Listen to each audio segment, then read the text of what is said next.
Hello, everyone, and welcome to That Silverline Show on Tuesday. I am not Tim TK, who is normally the host. Tim TK. You look like Tim TK. I do look like Tim TK, right? It's the buffness that's got it, right? Yeah. Tim TK had other business to attend to, and as far as I know, shall return next week to be your regularly scheduled host for That Silverline Show on Tuesday. But you are on the right channel. This is That Silverline Show on Tuesday, so we welcome you. Before we say hello to the folks here, shout outs to our sponsors, Daytona Beach Comic Con. If you like comic books and you like comic book conventions, you should make your plans to attend Daytona Beach Comic Con. We don't know when it's going to be next year yet, but we do know that this gentleman right here is planning to be one of the planning. Guests. So planning. Yeah. It's not inked yet. It's penciled in. No. It's just sketched in. You know, and fate has a nasty habit of stepping in and doing stuff. So it does, talk to those people in Florida after the hurricane. Yeah. So who knows? Yes. So we've got to get a date first, and as soon as Tom lets us know the date, we will begin to let you know, and then you can start to make your plans. But it is a comic book show for folks who like comic books, so you should plan to go. Also, thanks to Coliseum of Comics. If you are in the Orlando area and you like comic books, you should make your way over to Coliseum of Comics. The Claremont store and the one on East Colonial particularly carry Silverline comics. You should go. They have a whole book rack of Silverline comics. They do. Yay. It is their local stand, but we happen to occupy. And you know what I mean? All of it, yeah. Yeah. And then when we sneak in, if there's any others, we move them to the side. We don't say that. Giving away the plan, Tommy. Coliseum of no, we don't do that. I'm just of ours, and so we encourage you to go support them. Go spend some money at their store, particularly if you like comic books. Also, shout out to Orlando Collector Deviants, a fan site run by fan. What is that? I gotta get that tagline remembered. It is a fan site run by fan family. They do lots of walkthroughs through a lot of the local conventions, so that if you can't be there, you can still see what's going on and see what you. Oh, that's nice. That's cool. Yeah, very, very, very cool. We were on there. Tommy and I were on their last walkthrough because we happened to be at the Citrus show this past weekend, and Orlando OCD did a walkthrough, and we were some of the very first ones that what he does, he just starts at the front door and just says, "Look, if you come to the show, here's what you're going to see. Here's the front door. Here's the people who take your tickets and your money," and then goes to the front door, and he just walks around the show, and sometimes he'll stop and say hi to the folks that are there. But it's a really cool walkthrough. That turned out to be a really good show too. Yes, it did. Yeah. And last but not least, shout out to Kablam. If you are an independent comic book maker, Kablam Digital Printing. If you are an independent comic book maker and you need an independent comic book printed, you should look no further than Kablam. They are the premier independent comic book printer. They print 99% of our stuff. I've never heard of those guys. Who are they? Yeah. I can't say they print everything we do, but they print most of what we do. So, and they are comic book. One of the things I've always said that I like about Kablam is they are comic book makers themselves. So they're not just they're not just dudes running a printing press. They make comics, and so they kind of know what you're looking for. So so be sure and check them out. So I am the interim host for tonight. I am Roland Mann, and with me tonight is the regular Tuesday night, Jose Fuentes. What's up, Jose? Hello. How are you? How's everybody? We are good. All good. How are you doing? It looks like you have power. That's great. I have power. I have internet. Cool. That's good. And it looks like you've got a French curve in your hand. Oh, nope, triangle. Oh, triangle. Triangle. So I saw plastic shining, so I'm like, well, that's good news. Triangle. You've got Tommy's got a French curve. A triangle. So Jose's a Tuesday regular, but also not a regular is you know what? I just noticed this is a date of no regulars. Rob Davis, how are you, Rob?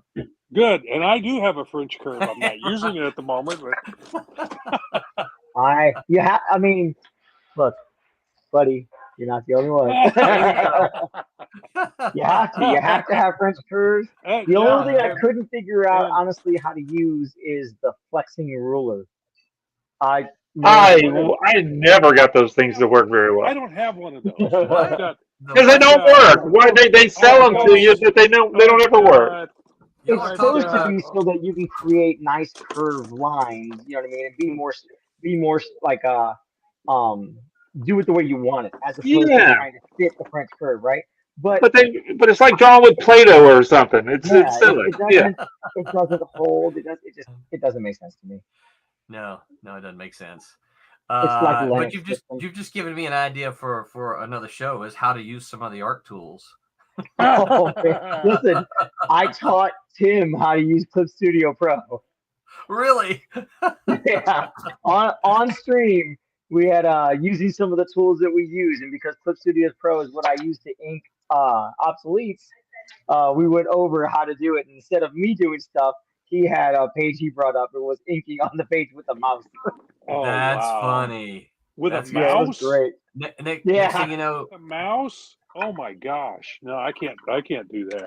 I can't even fathom that now. That's the first thing I ever inked with, using a mouse and Adobe Illustrator. All I do is just change the angle of my brush. The Bezier curves. I guess that's how you pronounce it. But you're doing it all with that. Oh my, that takes forever. Oh, it did. Man.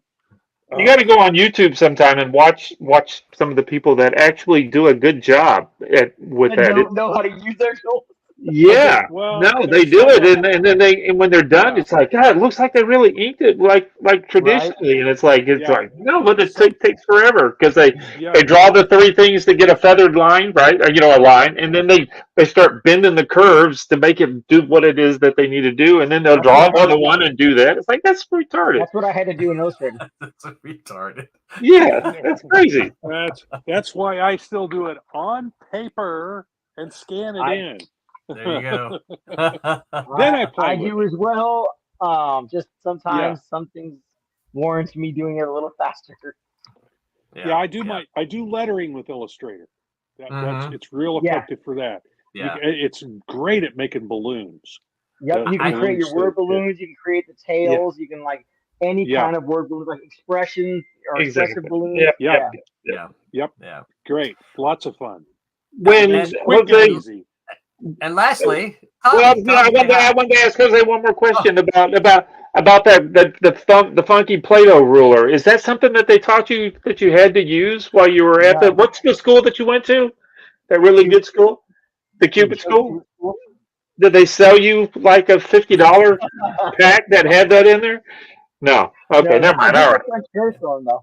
Oh, okay. Part of my I think first and second year we got just a bundle of French curves and stuff like that. Did you ever buy, and Rob, a what did they call those curves? It was those big wide curves, boat curves or whatever. You remember the big long ones? I had a set of those.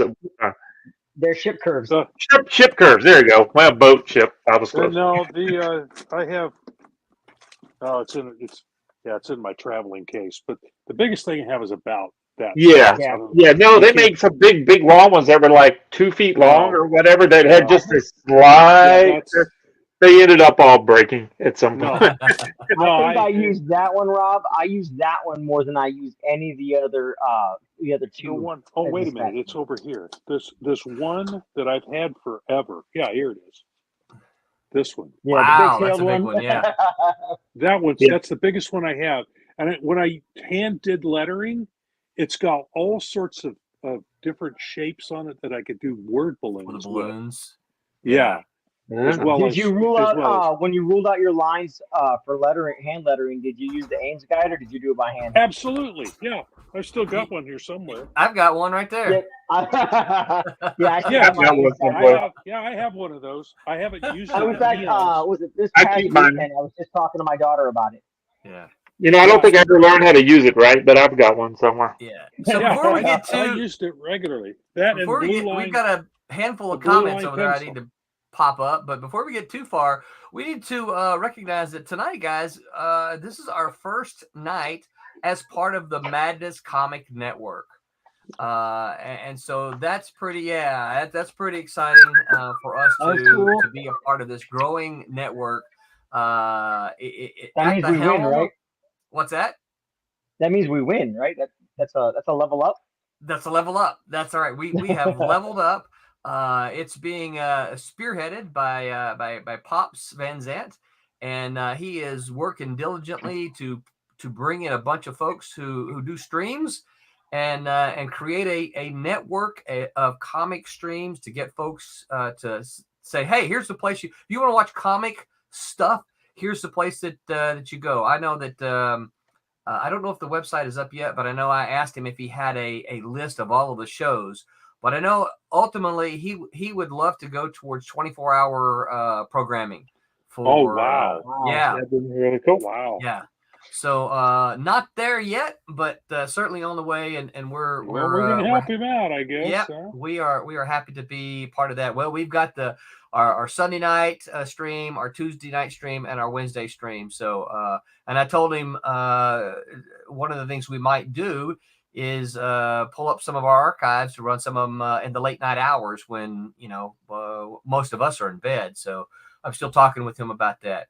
So Vic says the reruns. Yep, the reruns. Vic says howdy, and then he says, Hyper Potato, forgive me. I'm not sure. Are you stealing Hyper's words?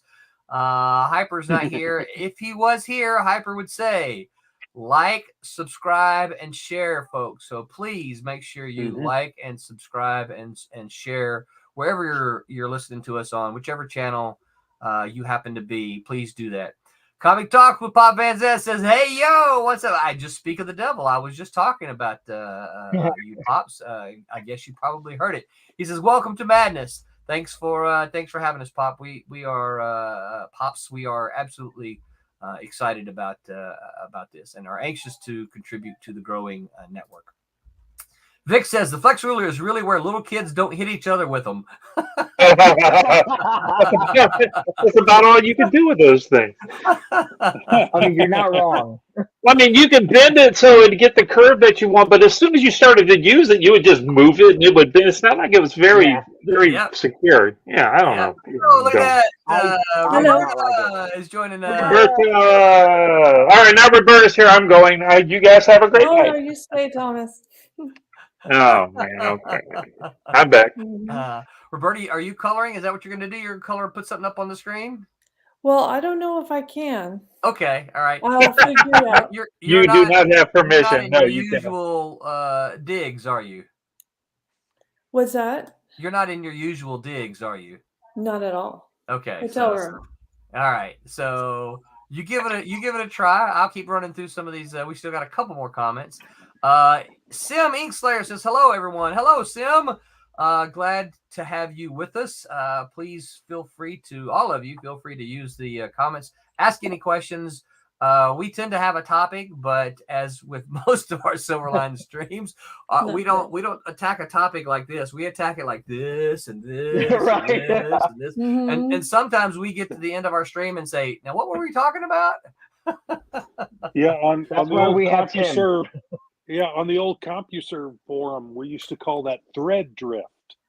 Because I like that. What a cool term. Well, the message is you started a message thread, and people would follow that. They would reply, and then they would go off on tangents. So they would call it thread drift. So we definitely go on tangents. That's for sure. Thread. So we do thread drift here. All right. Okay. All right. Well, we are good at that. So let's see here. Vic says physical art is always my preference.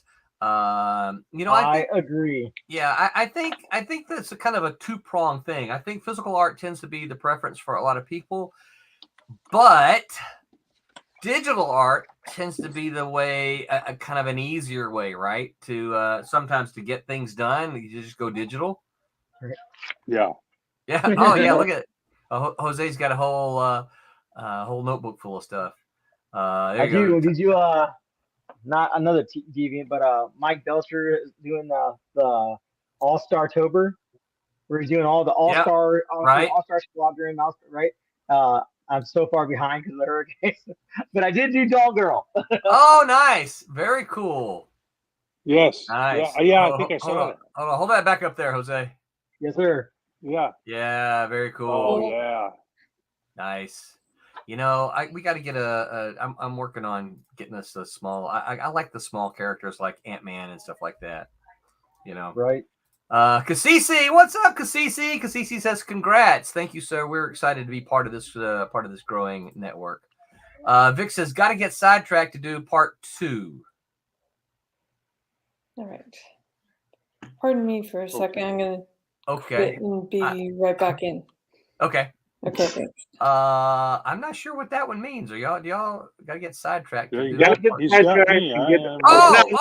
about our streams. And so you can have a 2-parter. Yeah. God, where's him? That's what he thought. Yeah. Zippy, what is up, Zippy? Wow, it's good to see you here. If you get my thread drift.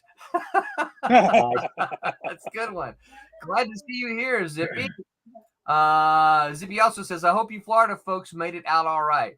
Well, you know, we were just talking about that, Zippy, just a little bit. Jose was the hardest hit of all of us, and as you can see, he now has power and internet. Now he has no pants, but that's we told him not to stand up. You can't see that.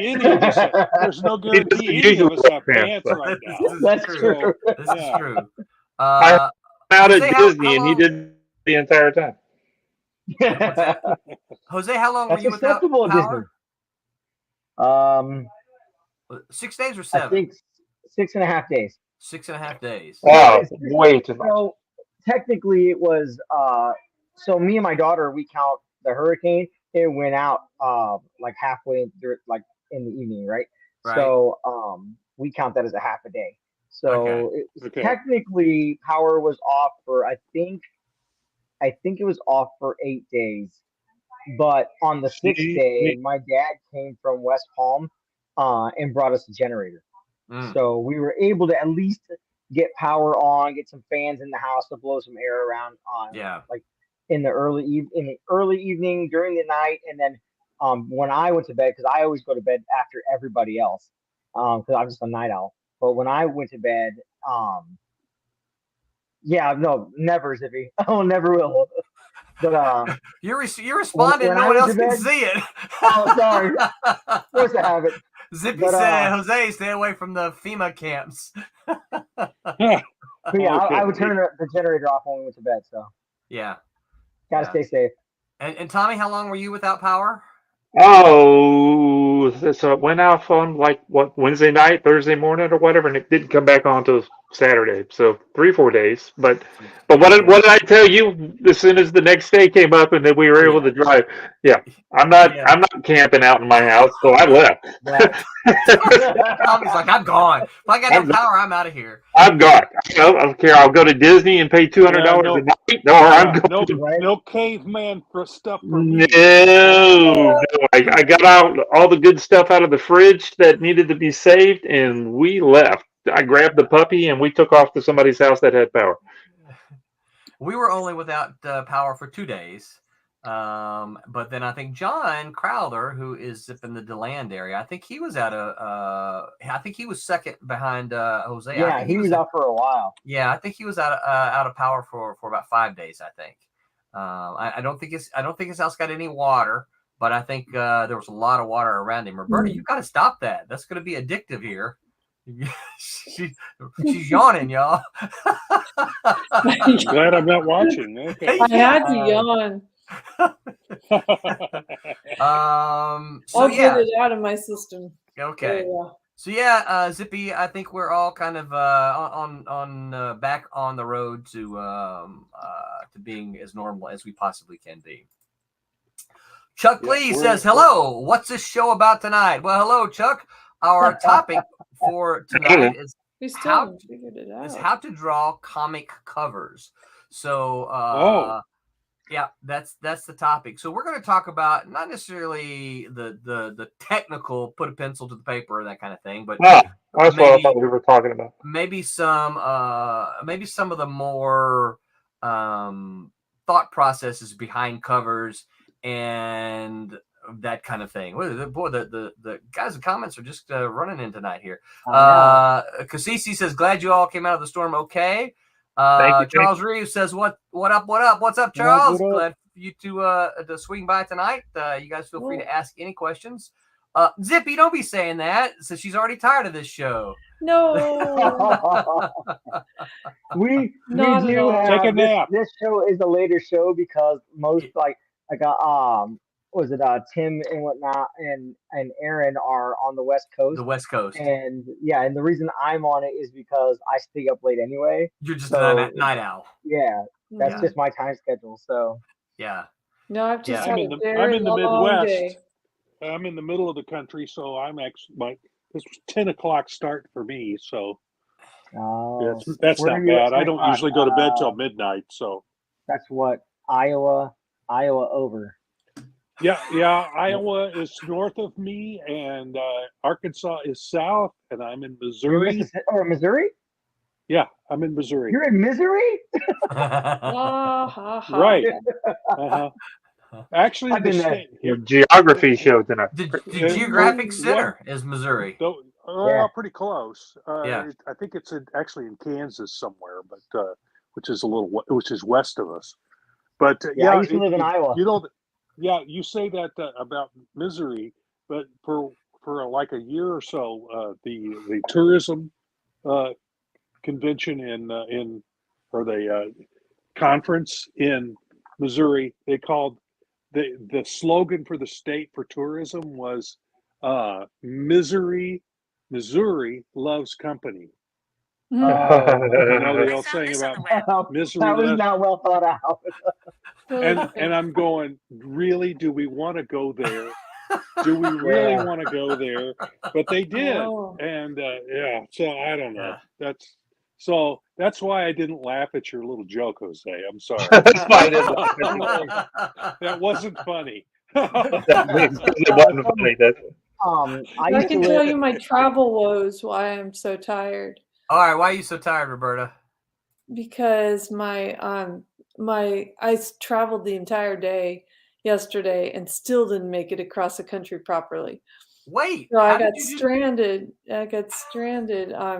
My connecting flight was left while the plane before it was landing. So because they delayed it, so I got stuck in Charlotte. I got stuck in Charlotte. That's not a bad place to be stuck, though. Mm-hmm. So I had a hotel room, and got up at crack of dawn to head up to another plane to go to Albany, New York, and then drive from Albany up to Vermont. Good grief! Yeah, and that's a drive. It is. How long a drive was it? It was like an hour and something. It wasn't that bad. It was not that long a drive, no. Okay. From Albany to... depending on where you're going in those states, sometimes it can take, even though they're close geographically, the roads don't always go where you need to go. Yeah, it doesn't go straight, but it was through the forest. It was very pretty. Well, that's not bad. Well, especially this time of year, I bet everyone's the here for the leaves. Gorgeous. It's gorgeous. Yeah. So my favorite was when we were in Pennsylvania. Missouri, yeah. There's a lot of Missouri, folks. Missouri. Mm-hmm. Anyway, this is my third Mississippi. Third day. Listen, of like you've 4 been hours. there. You know you've heard people say Missouri. Half the state says Missouri. Right? Half of the state of Missouri says Missouri. Yeah. Yeah, but it has an I at the end. I know. It's not Mississippi. It's Mississippi. So it shouldn't be Missouri. Actually, it's Mississippi. Mississippi. Mississippi. Okay. Get the But it's whole still E at the end. It's still an E sound. Okay. Sorry, you're hitting all my wrong words tonight, guys. I'm sorry. Well, Roberta, with all this driving through the woods and stuff, did you go bike riding at least? Or bring bike ride to involve with this story? With what bike? Oh, You didn't bring a bike with you? Okay, never mind. They don't bikes don't fly very well. I was trying to bring my bike ride. Only the good half says Missouri. Only the good half. Yeah. Very funny. The look Very funny. Rob is never going to want Perry to come Mason on yet. Oh no! Ouch. All right, so let's talk about comic covers. What? So comic covers. So I'm gonna spout something, and then hopefully it'll inspire you guys to say stuff. So I kind of contend that comic covers at one point in time, you would look at a comic cover, and it had more story elements than a lot of today's comic covers. Yes. I don't know when it happened. I'm going to guess probably. Oh, that's a great cover. I love that one, Tommy. Is that the one you picked up this weekend?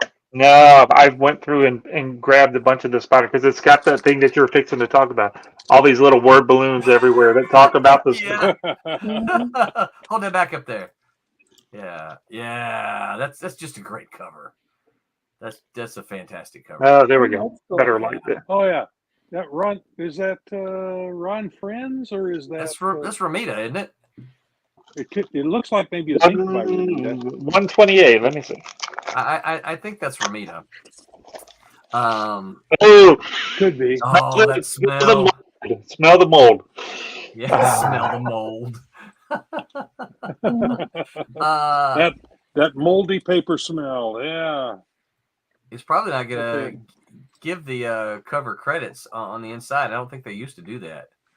Yeah, you're right. You'd have to look for the initials on the cover if they didn't. No, somebody signed it. Somebody named Doris put their name on the front there. What issue is it, Tommy? 128. I'll try to look it up. Maybe Spider-Man. That's probably Romita. Yeah, they didn't. So what I was going to say though is that here we go. Look at that. Oh, Mark Spears. Thank you, Mark. John Romita Sr. did the cover. Yeah. So, at 128. Yeah, that's probably that. Yeah. Yeah. Ron Friends came along a little later. Yeah, he was along. Later than that. And Mark, I did tell you what's going on in the book, and it's got some great dialogue on it. Yeah, so Vic says nothing beats that old newsprint smell. So a lot of those old covers, I agree with, right? Is that what you call it? A lot of those covers had something that. This is an interesting thing. Was there really something on there that said Doris, Tommy? All right. Because Zippy says Doris is Romita's wife's name. Oh, that's interesting. Yeah. Well, it says Doris Gingerton or something. Well, maybe it's a little kid handwriting, so it probably doesn't have anything to do with it. Zippy says, "No, I'm kidding." Oh, come on, Zippy. You're out of there. You had me there. Right. You're fired. You're fired. Go home. There goes your cred. Yep. So anyway, the covers used to have kind of they weren't a page of the story, so it's not like you saw the cover and that was page one. But one of the things the covers did is they often gave you hints, gave you clues as to what the story is, right? Like on that the cover that Tommy was holding, I pulled it up, the digital up, and Spider-Man is saying, "No, or you, it can't be you, it can't. I put you behind bars only a few minutes ago. No jail can hold the vulture." The vulture's in kind of a shadow thing, even though they probably ran out of colors and they didn't do the shadow right. But it was close enough. So the thing about it is, you got this cool cover, but it also gives you a clue as to kind of what the story is about. I might make the argument. So we know that they had a change, but I might make the argument that change came about in the 90s when a lot of the shift to covers was a lot of it. It was just a pinup, right? And had it was nothing to do with what was inside. It had nothing to do. And so be sure to hear clearly. We're not saying those don't look good, right? Because some of them look great, but should they really be a cover, or should they be a pinup on the inside, or maybe even a poster? A poster. What do you guys think? By the way, we are while we're having this discussion, we're going to watch Roberta color. Roberta, what you coloring? While these guys formulate the covers. One of the pendulum covers. Pendulum cover. Yeah. Ooh, and they don't know yet, but we'll give them a hint that Pendulum will be one of the books on our next Kickstarter. So there you go. Yeah.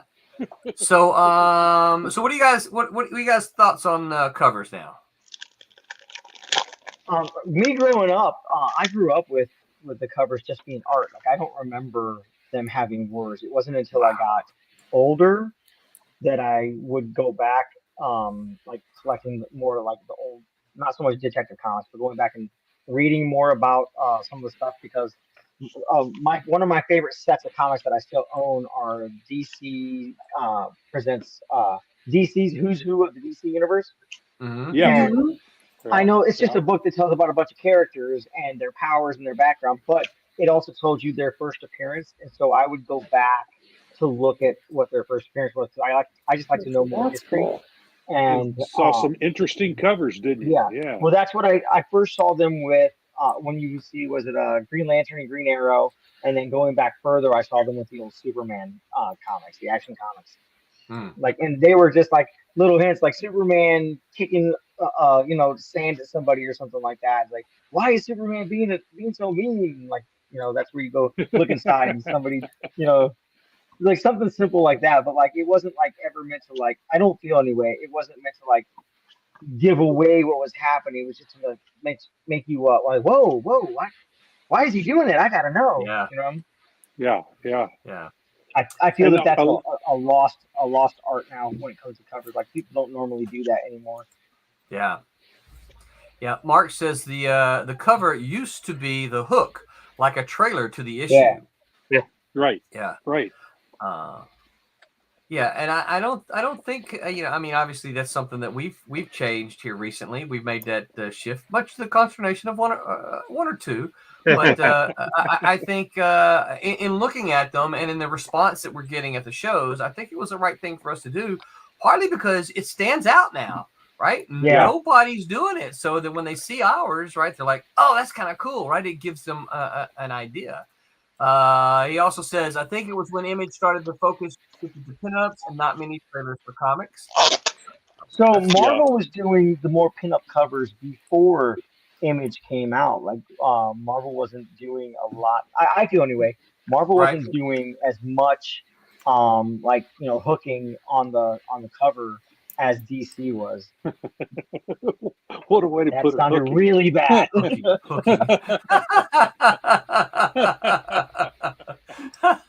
Yeah. I said what I said. Zippy said, okay, he had to look it up. Ramita married his childhood sweetheart, Virginia Ramita. Of course. I actually knew that. I should have known that. It'd have been wild if it was Doris. It would have been wild. Vic says, Mark, it started with the McFarlane Spidey, in my opinion. Yeah, that's probably a good point right around that point in time when you can point to where kind of the change in covers happened. Because like I'm looking at this Human Torch book, and it's, I don't know if you can show it real quick. It's got this is Scotty Young book, not that he had what he picked for the cover, but this was 2003. Got this image. I just flipped through the whole book. He's not doing this anywhere in this book. He's not making that GQ pose. No, and he's not standing. He's not wearing that jacket anywhere really too much in this whole book, and he's not standing in this nice brick background, alleyway, doing any of this. This is not even in the book. Yeah. So Well, what happened there I is noticed that. I thought it was cool when I bought it, but yeah, the artist it's did not it in so the he could book. sell the cover at some show. Yeah. 'Cause Bingo. that's what a lot of that comes Ding, from. ding, ding, ding, ding, ding. Yeah. Yeah. Yeah. So let me pose this, and Zippy's got another question I'll put up here in a minute. But so let me ask you guys this. So we all kind of seem to be in general agreement about this. Do you think that the kind of the shift from story hook covers to kind of pinup covers, it has done a service or a disservice to comics? It's a disservice. Don't think it helps. So in regards to sales, I feel it's been beneficial because people now are like, oh, I want this cover because this artist, because Art Germ did this cover. Or I started with the alternate covers. Yeah. Yeah. Which supposedly That's a whole sell story. more That's a whole show right there. Yeah. But Yeah. I dropped several Marvel books just because nothing. I would pick it up and it wouldn't be anything that was inside. Like that doesn't. I don't understand. Yeah. So you're saying that's a disservice, though, right? For me, it is. Yeah. I think so. Yeah. Mark. I think it depends on the. I think it depends on the book. Yeah. Because I think it can, if it's done really well and it piques your interest about the character that's inside, whether it's actually part of the story or not. If it piques your interest about what that character's about, because every book is somebody's first vision. Yes. So if it pulls a new reader in by going, oh, that's a cool looking character. What kind of stories do they tell with him? That works in that way, but I don't know that it on a regular basis it sells like it doesn't tell you what's inside the book. So if you're a longtime reader, you're going, well, this didn't tell me anything. Right. So, in that respect, yeah. But I think in other respects it does help. But yeah, I personally, that's not the kind of cover I like to do. But but I see the point. I see the point. And I don't know. I would almost say that we could kind of look at sales of comics today, and overall, this is not attacking any particular thing, but overall, sales of comic individual comics are kind of down, and I would almost say this because we don't have anything like that. We don't have anything. And of course, we talked to somebody. Where were we talked to that? Was it? I don't remember. Was it when we were talking with Marv, or was it a show? Anyway, it was somebody was saying that part of the problem with a lot of comics today, independent comics anyway, is they don't last long enough to catch on. Right? They're either miniseries or they're intended as a regular series. And because sales don't do well out the gate, they cancel it. So they don't last long enough for them to actually catch on. Vic says Human Torch isn't a greaser in the book.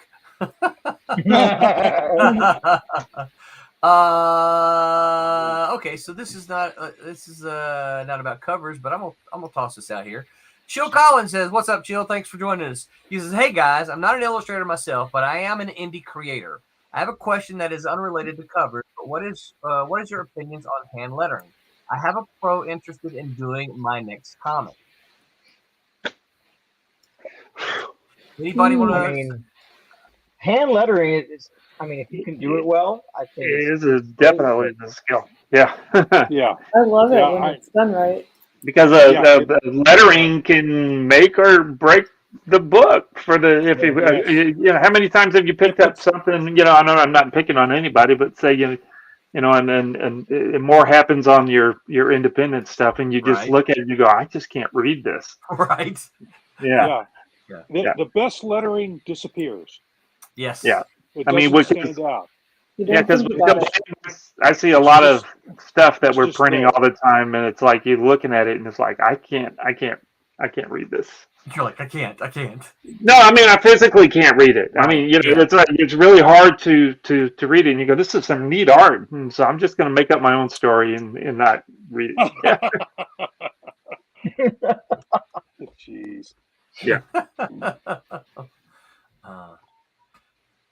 But you can also do like what I did with. I've got one or two fonts where I've now it's been a bunch of different. I found some, and I think I got them out of the newspaper or whatever. I found some handwritten, or some fonts, and then I created, fonts from that. And my dad has a really good handwriting that I've created a font from that I use every now and again. What did you use to create the fonts with? Phonographic, I believe, is a thing. But there for a while, you could use. There was a way. I remember seeing some sort of a YouTube video where you can even use Illustrator somehow or another, where you can save the font out. Yeah, but Phonographer, I think, is one of the ones. I don't know if it's still around, but that was. Yeah, you could. I don't think it exists anymore because I don't think so. For it at one point. I think it's gone now. I'll look it up. But yeah, you can, and then make a true type font or whatever. Straight. So the thing is, a true type font. Adobe is stopping support for those. Yep. In some of their programs, you won't be able to use true type fonts anymore. So I think starting, next year. Yeah, it is. Yeah. So Chill. I think I've got a bunch of true type fonts that I think there's some things to consider, Chill, when you're talking about the hand lettering.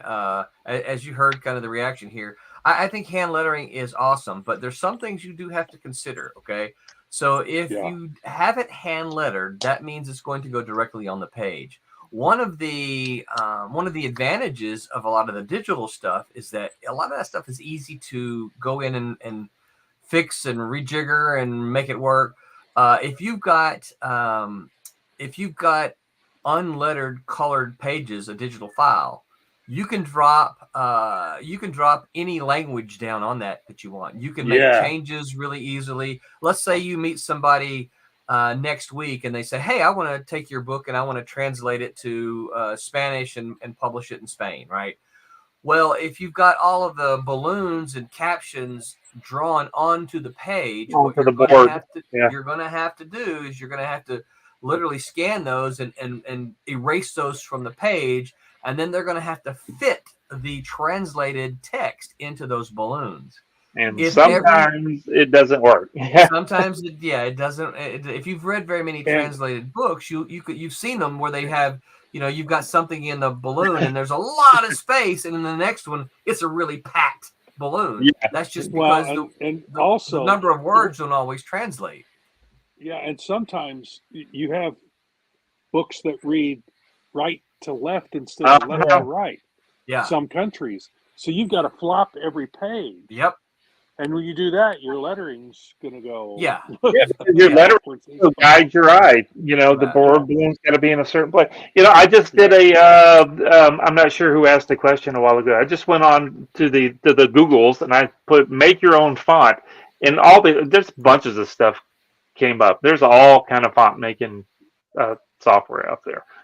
The question was about he had a pro offer to do or interested in doing his next comic, but it's hand lettering, so it's traditional on the board.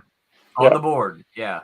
Which also means that he's going to have traditional artwork, right, for the penciling and inking, printed out. Or printed out on cardstock. Yeah, or printed out, yeah. You always do it over on vellum, that kind of thing, so that way it's not on the board, but it's over the board. That's not a bad idea. A tracing paper, vellum, whatever. I like that idea. Vellum. Yeah. It has a great tooth to it. Yeah. So you could still do the hand lettering and then scan that and put it on you. That's not a bad idea. That's why they pay you the big bucks. The big bucks. They're not more of them. They're just bigger. That's right. So Chill, I hope $5. It's just that it's a big cardboard. I hope that kind of answered your question there, Chill. Good question. Good question. Yeah. Mark says a service to collector, a disservice to stories. He's talking about the covers again. Vic says you can't do a trailer if there's no story. Just saying. That was funny, Vic. I don't know if you meant for it to be funny. If you did, bravo to you, because that was really funny. Yes, that's good. Zippy says sometimes a movie trailer is just like that issue. The entire first trailer for Schwarzenegger's Eraser was not in the movie at all. That's interesting. I did not know that. I think you're right. What happens there though is that it gets those scenes that were in the trailer get edited out in the editing room. So yeah, they might have been in there at one point, but they get edited out later on. But that's a good point though. Vic says it was. So Zippy says if it was a teaser trailer, but it was involved and not shown in the movie. So okay. That's odd. Yeah. Why would you do that? I don't have any idea. Why would you do that? Vic says if lettering is good, it goes unnoticed. If it's bad, you noticed. Oh, that is absolutely correct. If lettering is bad, you're going to notice it. And if it's good, you're just going to read through. Yeah, it disappears. Yeah, it just becomes part of the story. So I'm going to go back up to one of Zippy's other questions. Zippy asked, let's hear about some of your all-time favorite covers. Incredible Hulk 340 is probably my number one. This is Zippy. Is probably his number one favorite cover. I gotta go look that one up. Good gracious. Oh, wait. Hold on there, Rob. Avengers number 4. God, I love this cover. I found it online and printed it out on cardstock to hang on. Nice. You're going to get in trouble. He's only going to get in trouble. It's only for personal use. Yeah, I see. When I see 1 of 7 written at the bottom. What are you talking about? No, I am not selling this. No, this is just for my personal use. So, but yeah, this is my favorite cover. Period. I mean, that's a everything's cover. there. Can I blow it up? So you got to give me a second because I'm on my artwork. Oh yeah. Oh. Yeah. Yeah. Mm-hmm. Yeah. Avengers number 4. That's the only. I will say this. That's the only one out of the first 10 Avengers that I don't own. Rob's got 3 copies. He can sell you one. No, I might have 2 copies of Avengers number 4.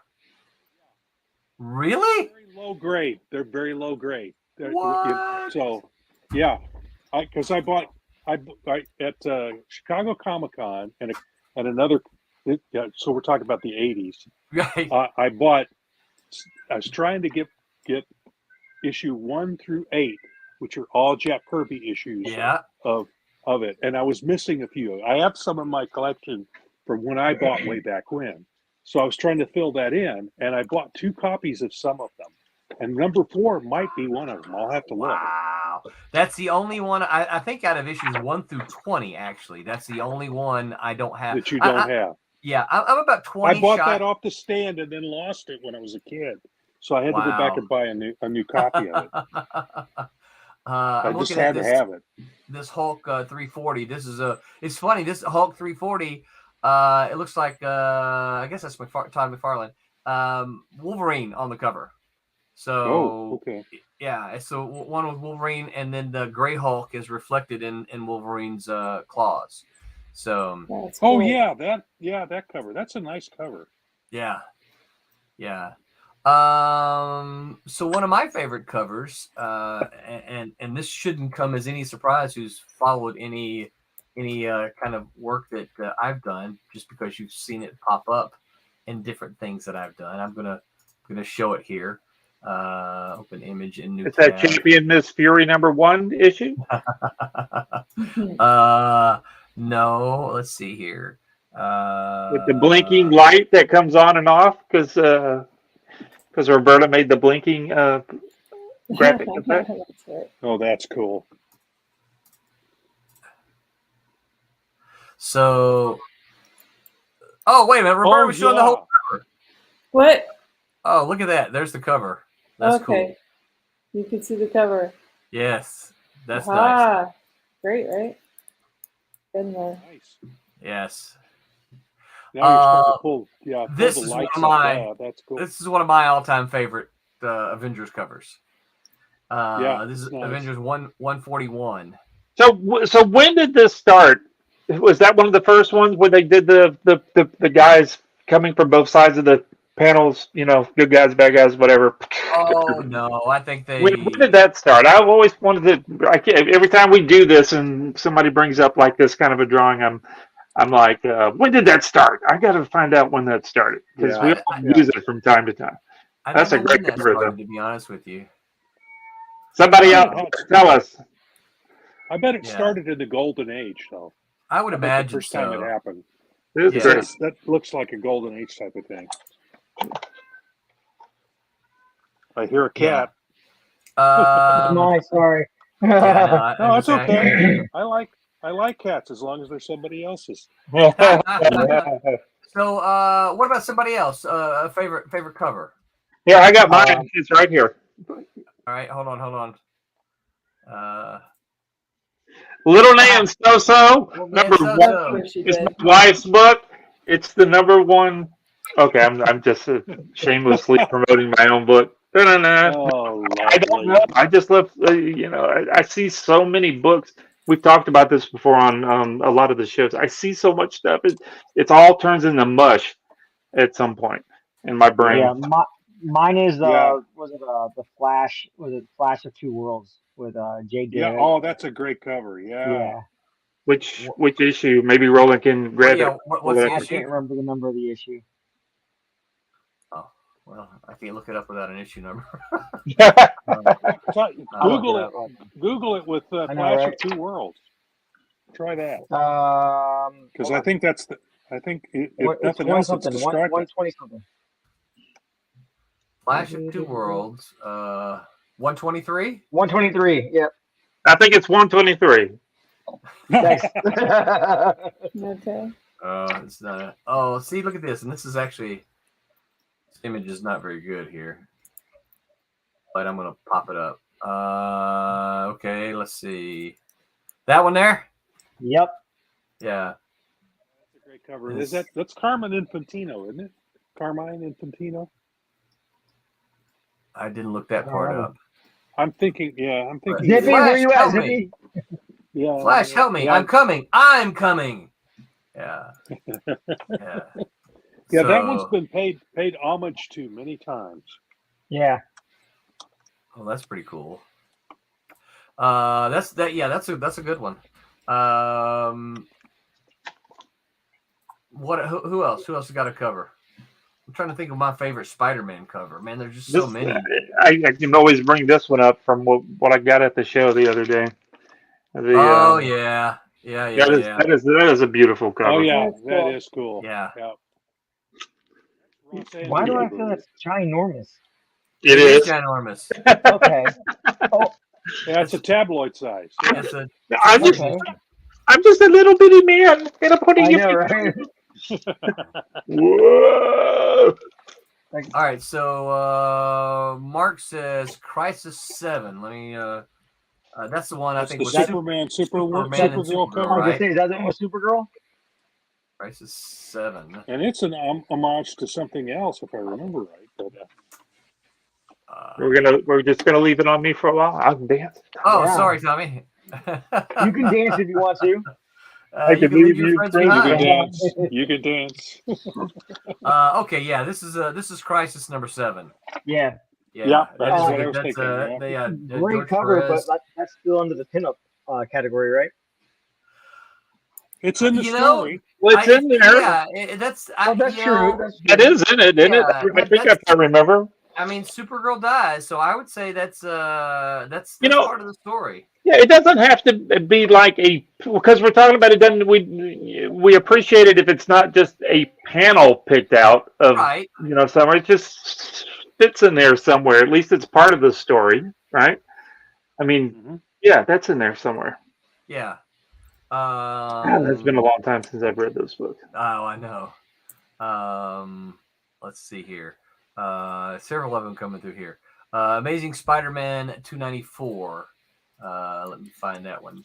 Amazing Spider-Man 294. Spider-Man 2. I'm trying to remember what that one is. That's a little bit later than I can remember a lot of them. I got 292 right here. Is that close enough? Wait, let's see it. Yeah. No, that's not it. So I hold on, back up though. So I would say that was certainly a story driven cover. But I don't know that I would say it's a great cover. It's got the black costume. That wouldn't make wow me. No, it's interesting, but yeah. It's a robot. Yeah. So here's the Spider-Man 294. It's the Craven. That's Mike.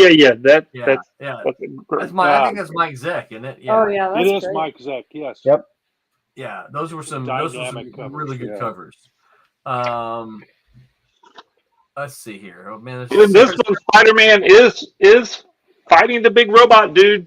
In the thing, it's not like it's not part of the story where he's just sitting there leaning against the wall, looking all sexy and stuff.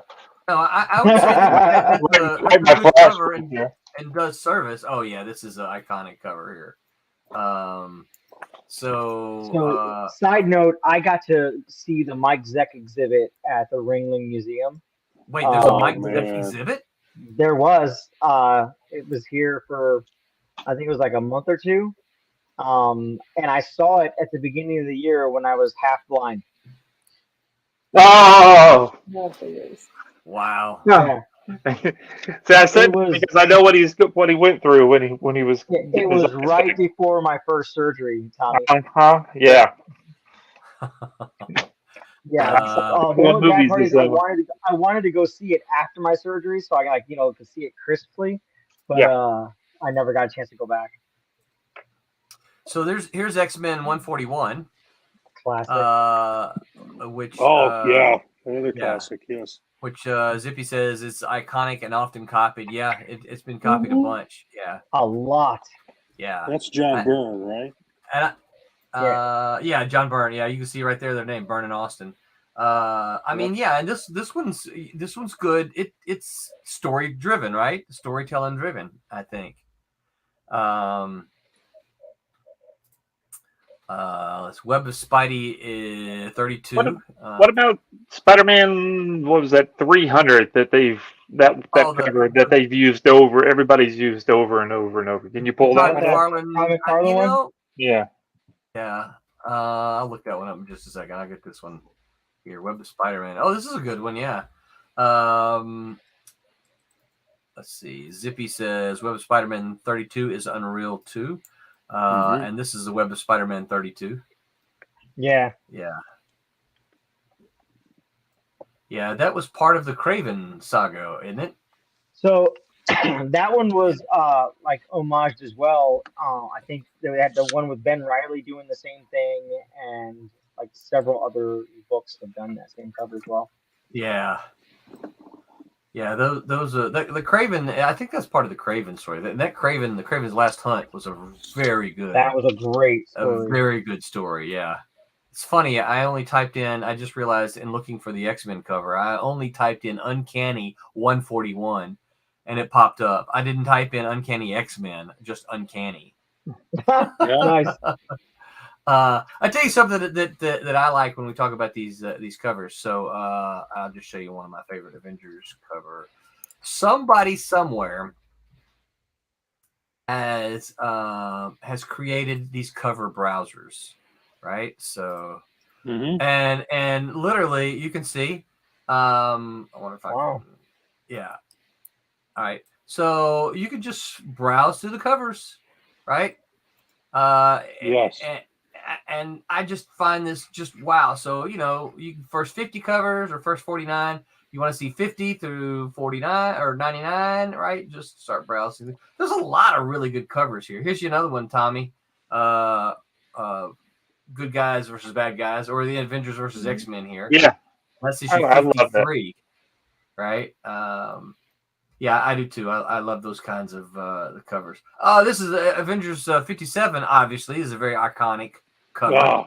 Right? I was going to say the Vision cover. Yeah. Yep.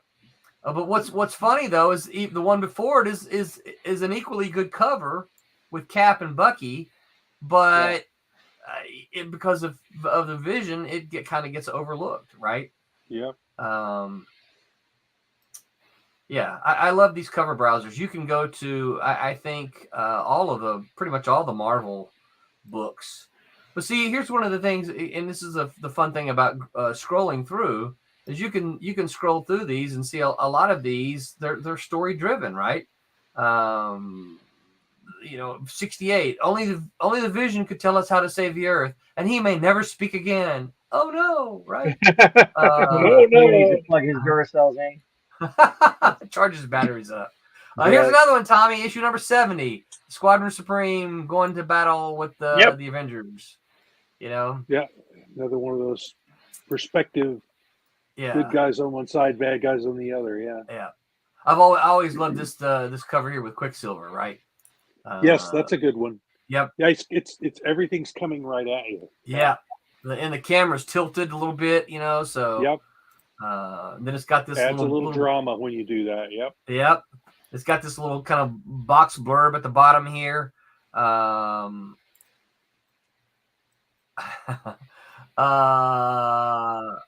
Yeah. So, all right. So, let's see here.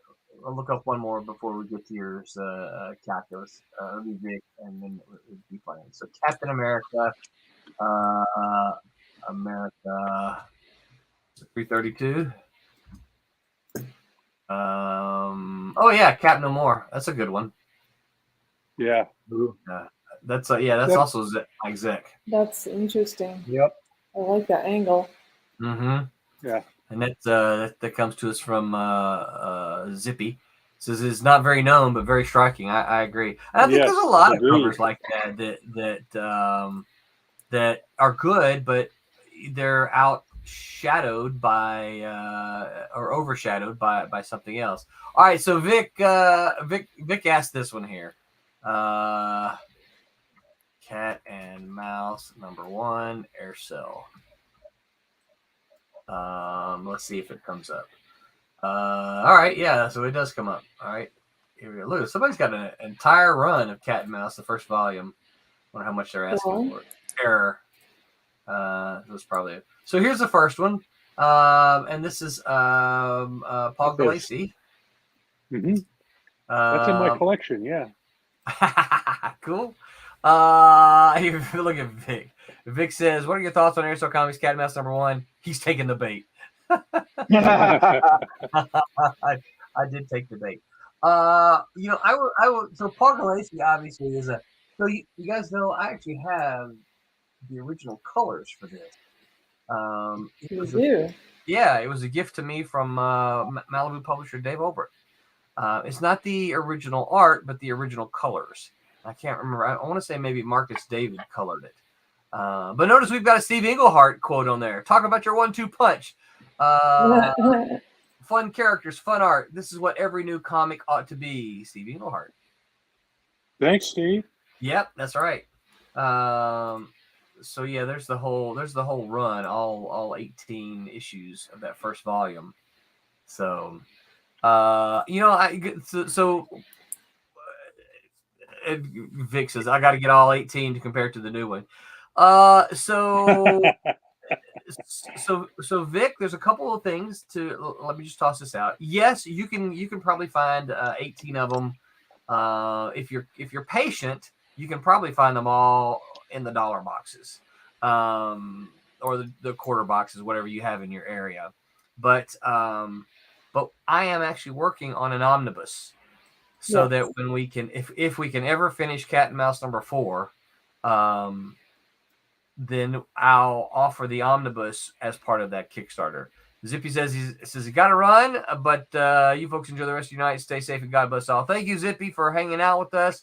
We appreciate it. Appreciate your questions and your thoughts and input here.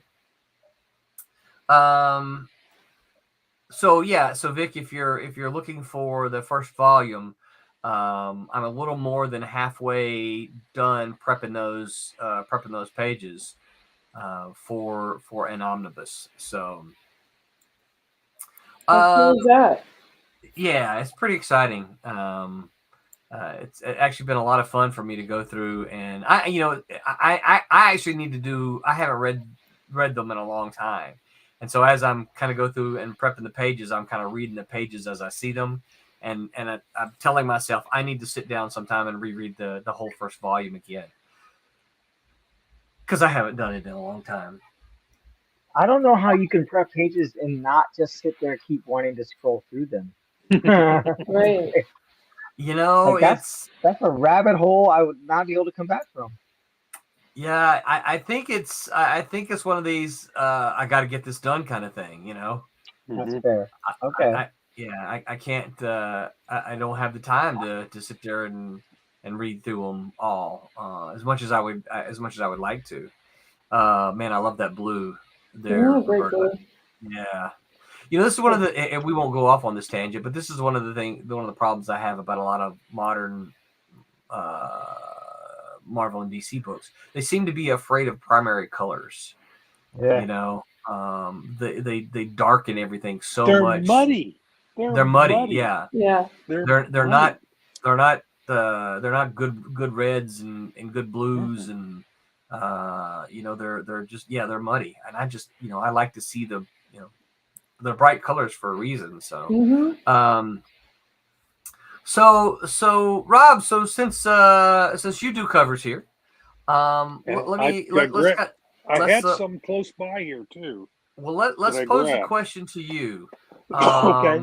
You know, this kind of, you know, and this kind of where this conversation has kind of gone. When you go to approach a cover, what do you do? What's kind of your thought process about that? Lemon Pie says hello. What's up, Lemon Pie? We're talking about covers. I try to find a very dramatic scene inside the book to pull out and do the cover of. It may not. In particular, in some of the covers I've done, I actually took the cover and the scan of it, put it in Photoshop, and blew it up, and moved it around, and actually used the art, and then put it on a light table to redraw it on the cool. cover. So that's it's one of the processes I use now. It speeds it up. It really speeds it up. Yeah. But a light table is just a wonderful thing to have. When you're an artist working on real paper and with real ink. But anyway, that's what I do. I have mine taped to my board or taped to my drawing desk. Mine's taped to it. I have it nearby. I have one of those real thin ones. Oh, that's cool. There's the table the table that my tripod sits on with my iPad is my old light table. It's that I built myself. Nice. But it just holds stuff now. This thing I can grab, put it on my drawing board. I can take it with me if I go traveling. It's very I have a smaller one. That's nice and convenient. I need to take it for anything. 11 by 17 size, so I can do, you know, a full comic book page, original art comic book page. But that, and I've got a tabloid size printer on that's attached to my computer, so I can print out a full size tabloid sheet to do the cover with. That has been my most favorite Father's Day present I got from my kids was a wide format printer. Yeah, 11 by 13 or 12 by 17. Yeah. It's the best thing I've ever had. I thought it had broken on me the other day. It wasn't working properly, and I've started looking for another one. And prices are actually not too bad anymore for a wide. But then it started working again, so I'm going, okay, I can put that purchase off for a while. Right.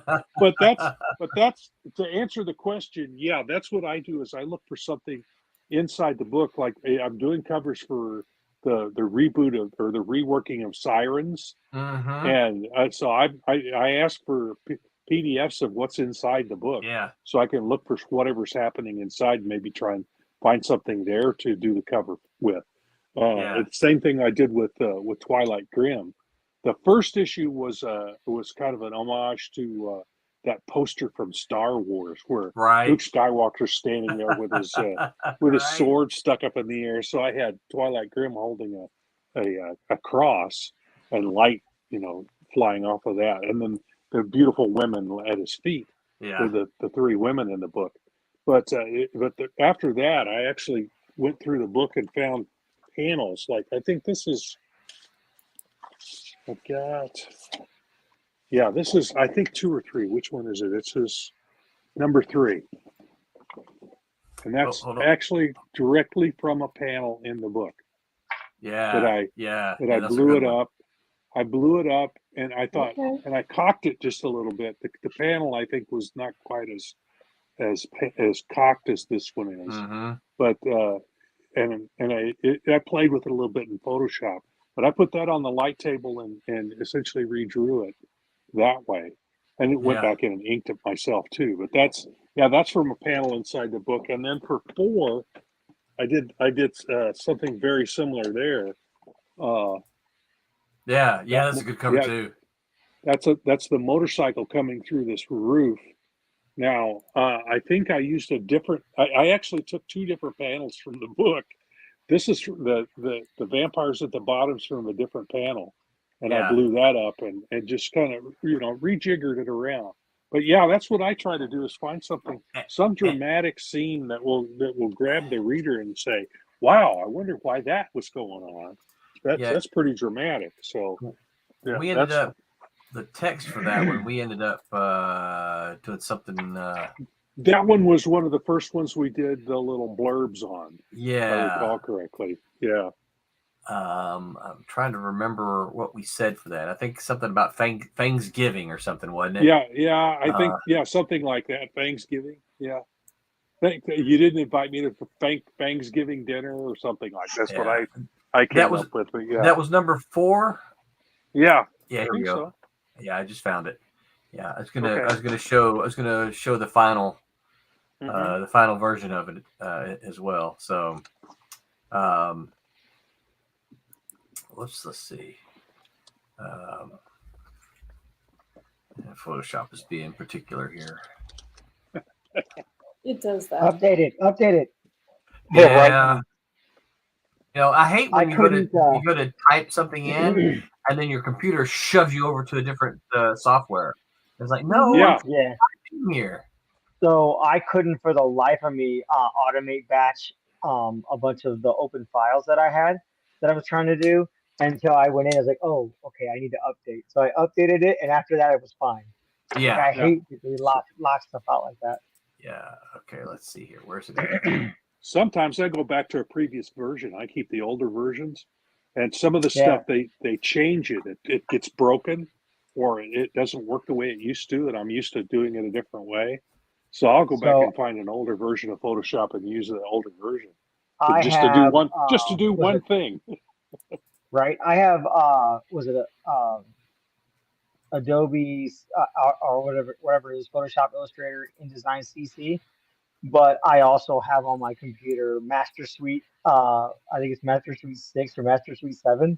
Yeah. So I got that when I think I went to Full Sail. I got that, and I still have the discs. I keep using. Yeah, I keep it on there because CS6 I think is what they call them. Oh, CS, that's what it is. CS. Yeah, CS6. Creative Suite. Creative Suite. That's what it is. Yeah. Well, sometimes when you're doing your coloring and all that kind of layout and stuff, we don't need all the fancy photo editing stuff. Right. In photo. Yeah.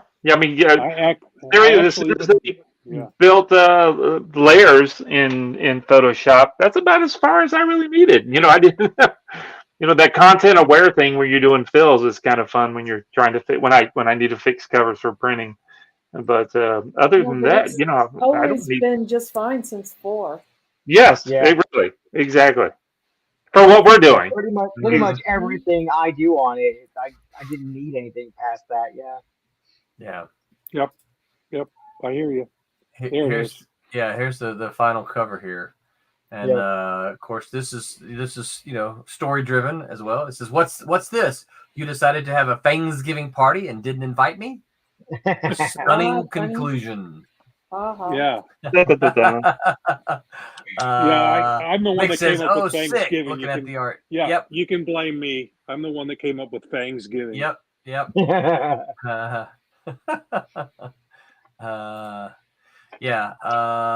Vic says going to Office Depot for scans is a pain, especially the judgment maintenance people. Okay. Yeah. So I used to go, before I got my printer, I used to go to Staples and print my stuff out, right? And you can use the machines here. I was like, lady, your machines do not go past like 200 DPI. Like, I need you to scan this in to 600 DPI.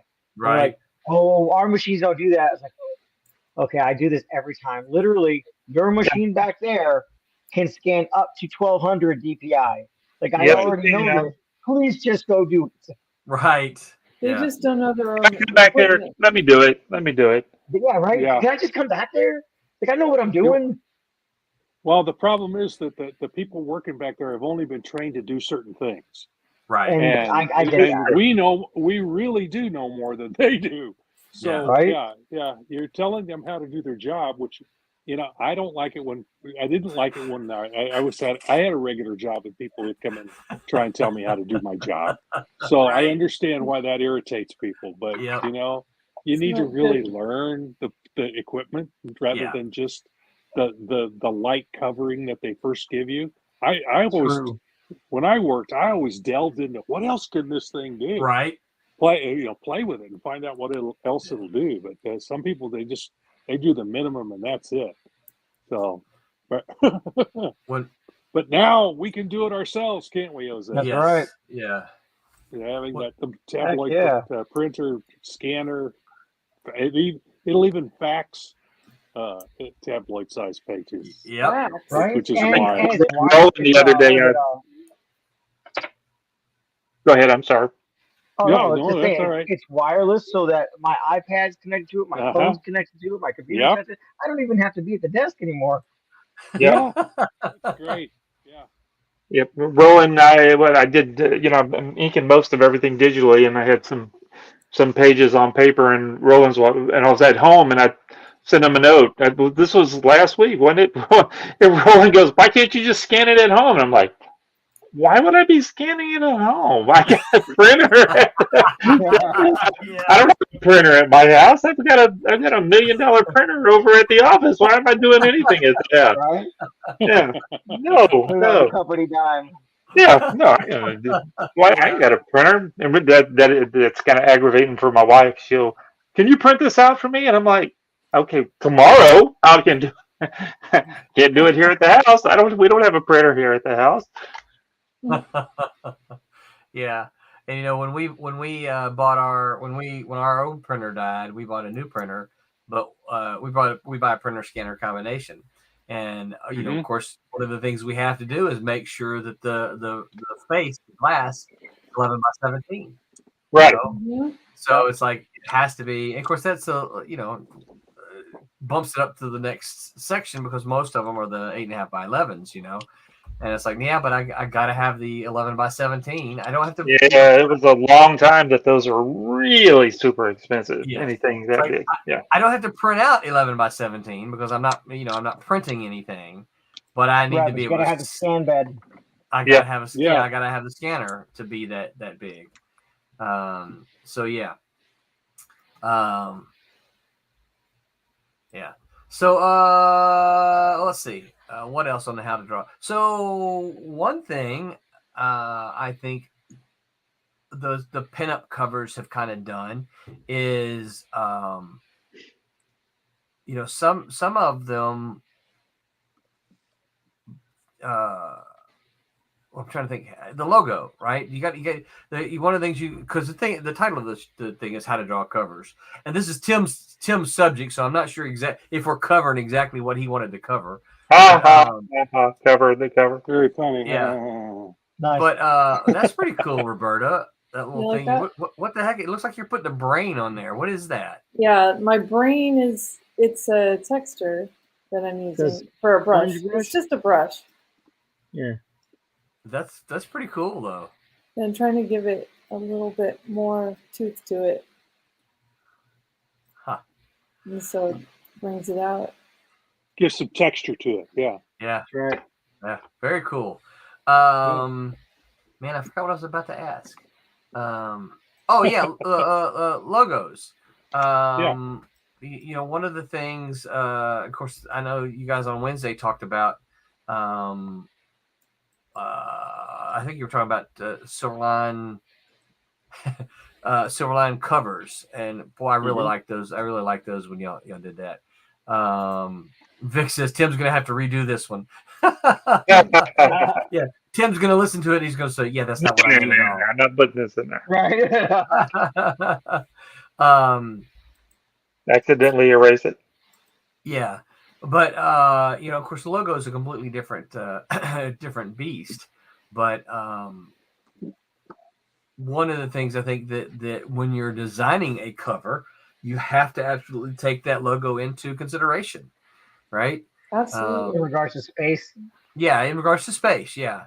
So, one of the things I did here not too long ago, so I didn't do it from the very beginning, but not too long ago, I created a little cover template with all the logos on, basically the blank artboard template that we have to hopefully help out the artist, take that into consideration. Well, you remember when you used to buy the pre-lined artboard, they would come in two flavors. Well, you would get the tooth, of course, but I'm talking about you would get some that's just the interior art, then you'd get some that had the cover, usually had that cover spot at the top. I remember that marble paper that we used to get. You would always get some. Yeah, it had the blue line, dotted square off or whatever for the. Yeah. Right. I remember a time where I was like, I don't know what that's for. That's neat. Yeah. I was trying to see if I could. I've actually got one. Oh. A Marvel. Some board? Yeah, there you go. Yeah. Marvel board. Yeah. Yeah, it's got the spot for the barcode or whatever they want to stick in it at the time. Yeah. Yeah. That's pretty cool. That is different than what I saw. That's cool. That's from the 80s or 90s. Yeah, 90s probably. I don't think they probably don't have it like that anymore. In fact, most people aren't even doing it that way anymore. Yeah, I'd say I've not seen it like that. I will say that in art school, I could not for the life of me understand the ruling. I know it said bleed, trim, and all that, but like the ruling you rule out when you do panel stuff and whatnot. And Jan Dursuma showed me how to do it.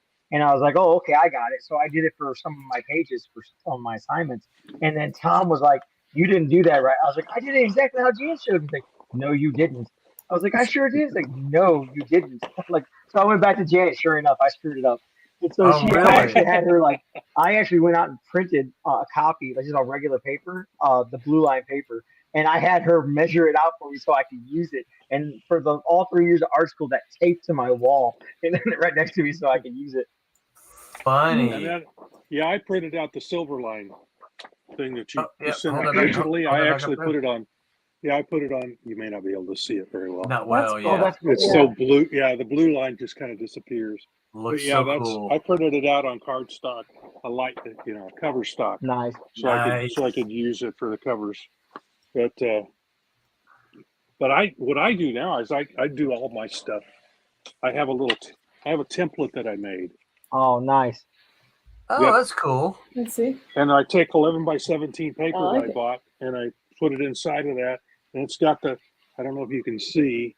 Yeah. Got the the panel lines and all that. And every time I need a new one, I just slap this on the table and I got a rolling square that goes up and down. Nice. To get the lines to go across this way. I just tape it down and line it all out. And, and then I just slip it over so it's right there when I need it again. Just waiting for you. Yeah, rather than write pre-ruled paper, because I used to try and find some. It's hard to get a hold of anymore. Does Blue Line still even do that anymore? I don't know about them. I'm not. Yeah, I remember.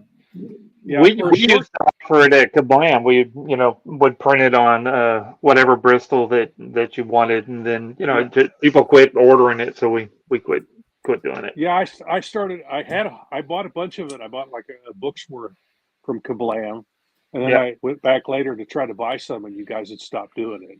So I know the Tour School still sells it. Oops, sorry. Yeah, that was Barry's fault. They may have the Blue Line. Well, that's when I created the template. It's cheaper. It was cheaper to buy the paper and do it myself anyway. So here we go. But I did like it with Complabbed in there. That I knew everything was going to be in register to be used properly by the printer. So I'll share this really quick. Present. I don't have any slides. Present. Share screen. So here's the digital file. Oops, for the artboard. Right. Mm-hmm. So yeah, that's what I printed out. Yep. So I'm trying to get close, so maybe somebody can. Yeah, that's easier to see than what I had. Yeah. I think I even lightened it because I really wanted it to disappear. Yeah. So. Yeah. Is that the one that I edited a little to make it work a little better? Yeah. Yes. Yeah. Mm-hmm. Yeah. So that was the base. Notice it says fixed. Oh yeah. That one's based off of the Kablam board. Yeah. Yes, it is. Yeah. And so all that's there. But here's what else I did. So I took this, right? And let me share a different one. Share screen. But what I did was this. So I took I gotta shrink it here. So I took the Silverline artboard, right? So you can see the Silverline stuff right there. Mm-hmm. And then I went ahead and dropped in where the red bar would be and where the logos would be. And I just did that for all of the books, right? Oh, nice. You guys actually see Shadow Ghost there. Some others that don't exist yet. But there's the Silverline team up, right? There's Pete gets ready to do the cover, or whoever. Then they've got this as a guideline for where they can put. Yeah, digitally. Yeah. So some of them are a little bigger than others. So this is what we use to kind of give the artist guideline for the covers. So, and there's two of them. So, whoops, that's not the same one, is it? No, we have so many titles. I couldn't get them all on one. I couldn't email them all in one thing. So, Bear, Beyond the Stars, right? It's Cat and Mouse. Oops, there's another Cat and Mouse logo. You didn't see that. Demon Tales, right? So, a yet undesigned subtitle. I forgot I put that up there. I think that should be the subtitle. Worked out just fine. Right? Yeah. And of course, Night Cool. Rise. Yep. Cray, Obsoletes, Pendulum, Rejects, Rochelle. Oops. Satin's Wave. Well, anyway, there's some stuff that. You saw it here first, people. That's right. Didn't mean to show a couple of those, but yeah. So that's just done in an effort to kind of assist those who are doing the covers to leave room for the logo. Vic says, I wonder if you can buy old Marvel paper. I'd say probably you'd have to be able to find a source for it. All right. Something less boring than the Bristol I use. Vic, I'll happily send you the Silverline. The closest paper to what Marvel used to do is Strathmore Bristol 500. 500 series. I prefer the 400 series myself, although lately I've been buying the 300 because it's a little less expensive. Yeah, it's passable. I favorite those the 400 because I like the tooth on the vellum version. I was going to say is really nice. Yeah, I forget. Sorry, who asked the question? Don't be jealous about not having the Marvel paper because sometimes I would get stuff and it was all over the place. Sometimes the ink, sometimes it'd be good and sometimes it'd be not so good. That's the thing. I think they sourced it differently at different times, and the Strathmore is the best. Yeah, the Strathmore brand is the best paper. I As love far as Strathmore. that's personal opinion. yeah. That's the stuff that I like and I use. Well, it's funny because as an editor, That's all I use. one of the things that I always ran into was that pencilers tend to prefer paper with a little bit of a tooth, Yeah. Where inkers are like, no, give me smooth paper. Yeah. I like paper. The paper needed to be glass for me. I love the ink on paper that was. I prefer the smooth. Yeah, but I love to draw on the rough paper. So I was always conflicted. Yeah. Well, guys, I just looked at the clock, and our time is over. So, anybody want to add any final thoughts to covers? Which was our bring back the old. We could have done this for another hour. Yeah, we probably could. Yeah. Say that again, Jose. So we bring back the old school style covers, the ones. Which is exactly what we're doing, right? Right. Yeah. Yep. We're trying. Yeah. Yep. That's where we're headed. Yeah. You can of course Jose, you remember, but you can ask Tommy. You know, one of the things we've noticed here is that people are pointing out that our covers there's a, hey, this is cool, right? Because we have the dialogue and the text on them. It's something that's a little bit different for them, and it stands out to them, and it tells them something about it, and that's partly what you got to do is you got to give them something, because there's so many covers now, so many comics. They're just inundated with all these images, and what makes, you know, and the thing about it is, many of them, the art is good, right? You look at it and go, wow, that's really good art, but I have no idea what that story is, right? Mm-hmm. And so that's what I think and hope is going to make ours stand above the others, because we've still got really good art, but we're going to have something on there that's going to give them a little idea. This is what this story is about. Rob, you mentioned Sirens earlier, and I know I've told you this before, but that Sirens 1 cover you did, you know, coupled with the dialogue that you're holding it right there. Look at you. Nice. Yeah. Coupled with the dialogue that we added, I just think that's one of our strongest covers. Well, thank you. Yeah. I just, cause you know, you put a little bit of text there that says, you know, what he's after, and you're like, wow, I know what this story's about. Right. Yeah. So, that was the point. Yeah. Very, very, very cool. So anything else, guys, before we call it a night? Guys and gals? Roberta, thanks for hopping on in your hotel room. Pendulum? You liking where it's going? Absolutely. Oh, let's see here. How do I get it back? There we go. Cool. Yes. Yeah. Yeah. It's looking nice.